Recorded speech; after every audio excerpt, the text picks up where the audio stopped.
리키스님의 사연입니다. 집에 강도가 들었던 사연.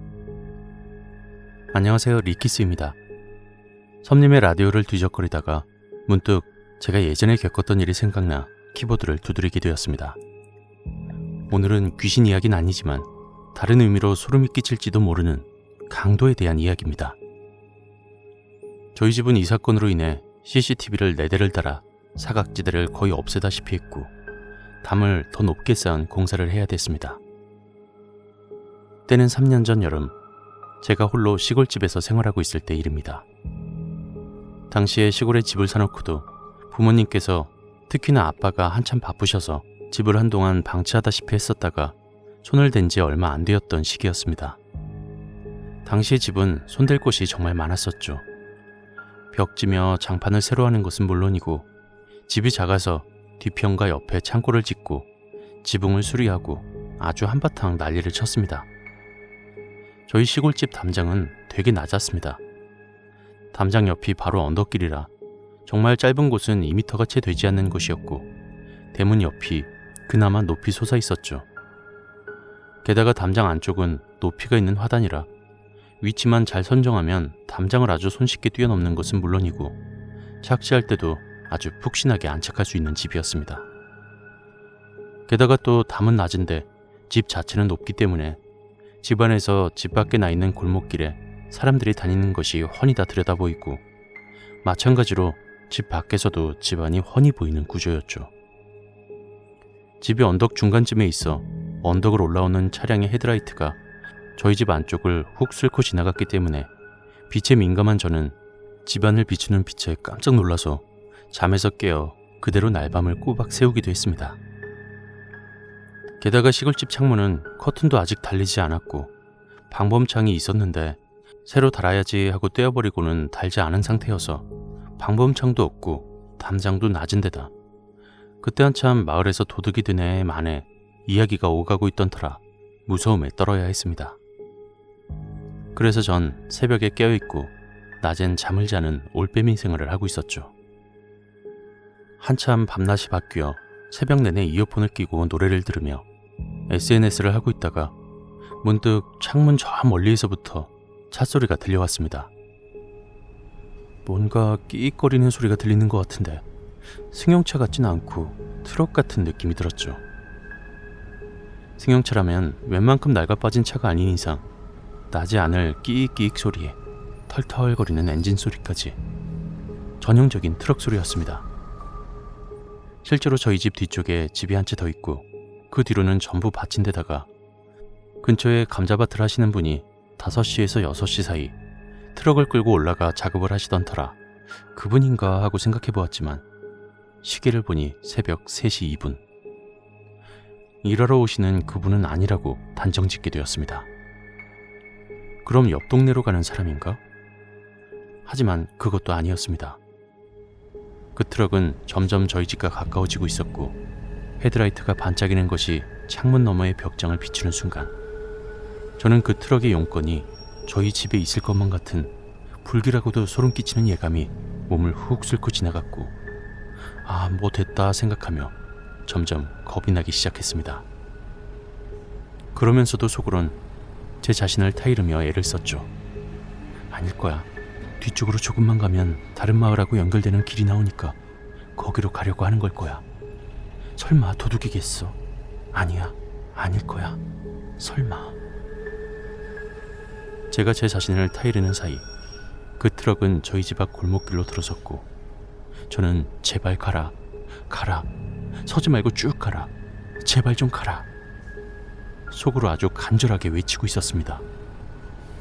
하지만 그 바람은 시원하게 차로 밀어버리더군요. 제 간절한 바람을 차바퀴로 깔아 뭉개고는 차는 저희 집 담장 옆에 멈춰서더니 이내 텅텅 하고 차문 닫히는 소리가 2번 들렸습니다. 간격을 두고 들린 것이 아니라 거의 동시에 들렸던 터라 사람이 2명이라고 확신했고 저는 낮은 포복을 유지하며 엉금엉금 기어 맨 끝방을 빠져나와서는 안방과 끝방 사이에 있는 작은 방으로 들어가 살며시 문을 닫았습니다.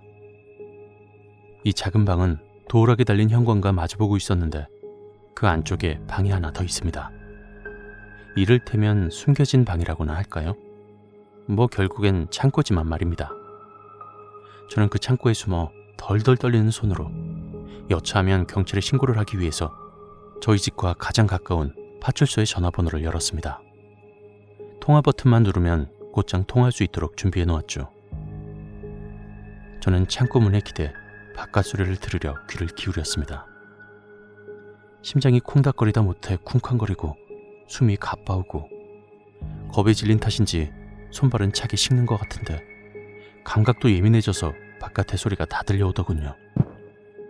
시멘트 바닥에 저벅저벅 신발 끌리는 소리가 들려왔습니다. 작은 모래알갱이들이 신발과 바닥 사이에서 쓸리며 나는 그 발자국 소리가 유독 선명하게 들려오더군요. 저희 집 담을 넘은 도둑들은 먼저 집 옆에 창고를 둘러보는 듯 탕 하는 소리가 났고 나지막하게 말소리가 들려왔습니다. 여기 아무것도 없어.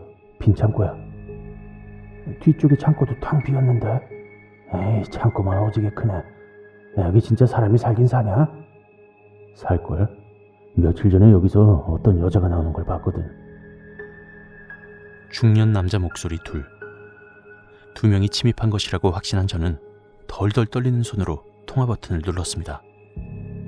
신호음이 몇 번 가고 조금은 느긋한 목소리가 이어폰 너머로 들려왔습니다. 네, 파출소입니다.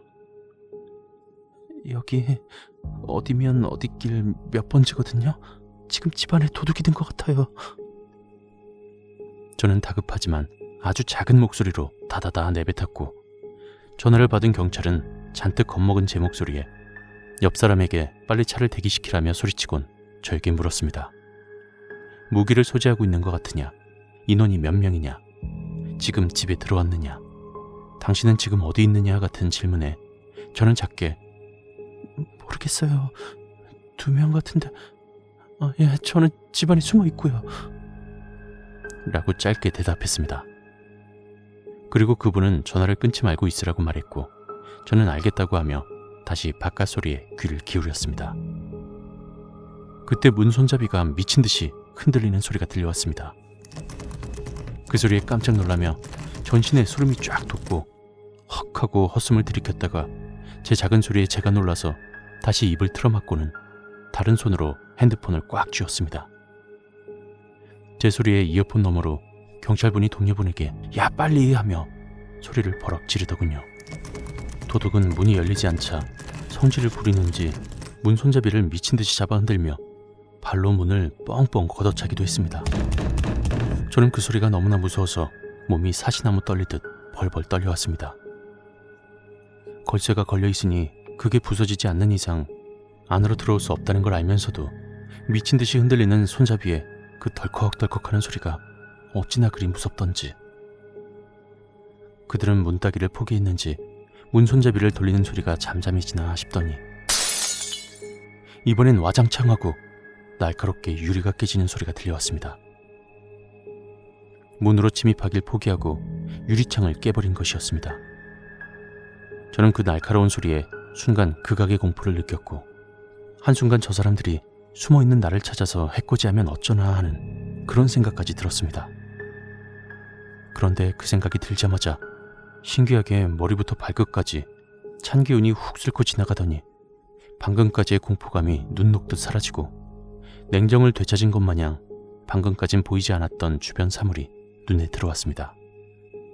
어두컴컴한 시야에서 먼저 잡힌 것은 늘 가지고 다녔던 제 가방이었습니다. 저는 예전에 일어났던 사건을 계기로 만에 하나를 대비해서 가방에 늘 가지고 있던 3단봉을 기억했고 저는 3단봉을 꺼내 꽉 쥐곤 그것도 모자라 폰을 주머니에 넣고는 근처에 놓여있던 프라이팬의 손잡이도 꽉 쥐었습니다. 내가 맞아 죽든 찔려 죽든 어쩌든 간에 그냥 속수무책으로 당하긴 억울해서 한 대라도 후려갈길 생각으로 양손에 하나씩 쥐고는 떨려오는 이를 꽉 물고 있었는데 그때 저 멀리에서 경찰차의 사이렌 소리가 들려왔습니다. 도둑들은 욕을 내뱉으며 다급하게 나가는지 철제 대문이 거칠게 열리는 소리가 들려왔습니다. 저는 사이렌 소리에 안심하며 작은 한숨을 하고 내쉬었는데 이어폰 너머로 목소리가 들려왔습니다. 지금 나오지 마시고 불도 켜지 마세요. 조금 이따가 나오세요. 저는 그분의 말에 네 하고 대답하며 바닥에 털썩 누웠습니다. 나갈 생각도 없었고 나갈 상황도 아니었죠. 너무나 무서워서였는지 안도감이었는지 방금까지 속에서 이글거리던 분노인지 공포인지 모를 감정이 사르르 사라진과 동시에 다리에 힘이 쫙 풀려 일어설 수도 없었거든요. 3단봉과 프라이팬 손잡이를 쥐고 있던 손을 풀었더니 손이 덜덜덜 떨리고 있었습니다. 어찌나 세게 쥐었던지 손이 희게 질려있기까지 했습니다. 한참 후 저희 집에 경찰분이 들어오셨고 저는 현관문을 열어드리면서도 손에는 3단봉을 꽉 쥐고 있었습니다. 그 모습을 본 동료 경찰분이 작게 웃으시기도 했었죠. 저와 통화하셨던 경찰분은 저에게 많이 무섭고 당황했을 텐데 어린 친구가 서에 전화해서 울지도 않고 당황하지도 않고 침착하게 상황 설명해서 피해 없이 끝났다고 칭찬을 하셨는데 제 나이를 들으시고는 성인이었냐며 허허 웃기도 했습니다. 저를 중학생으로 보셨더라고요. 세상에나. 어찌되었건 그렇게 도둑소동은 일단락되었고 이른 새벽에 파출소에서 연락을 받은 부모님은 놀라서 곧장 집으로 달려오셔선 저를 꼭 안아주셨습니다. 저는 그제서야 엄마 아빠에게 무서웠다고 나 정말 어떻게 되는 줄 알았다고 펑펑 울며 매달렸습니다. 그 일이 있고 나서 저희 집엔 방범창이 달렸고 CCTV 업체를 불러 카메라를 4대 설치하곤 휴대폰과 연동하여 실시간으로 상황을 볼 수 있도록 만들었습니다. 지금 쓰고 보니 그렇게 무섭진 않은데요. 저 때는 정말 무서워서 내가 이렇게 죽는 건가 싶은 생각도 있었습니다. 한동안은 또 무서워서 밤에 자지도 못하고 신경이 곤두서 있었죠. 지금은 시골에 살진 않지만 가끔 그곳에 갈 때면 늘 암막 커튼을 끝까지 내려서 방을 아주 어둡게 하고 잡니다. 제가 그때 문단속을 게을리했더라면, 그래서 그 강도들이 들어와 저를 찾아냈더라면 어떠한 결말을 맞이했을지. 여러분도 문단속은 철저히 합시다.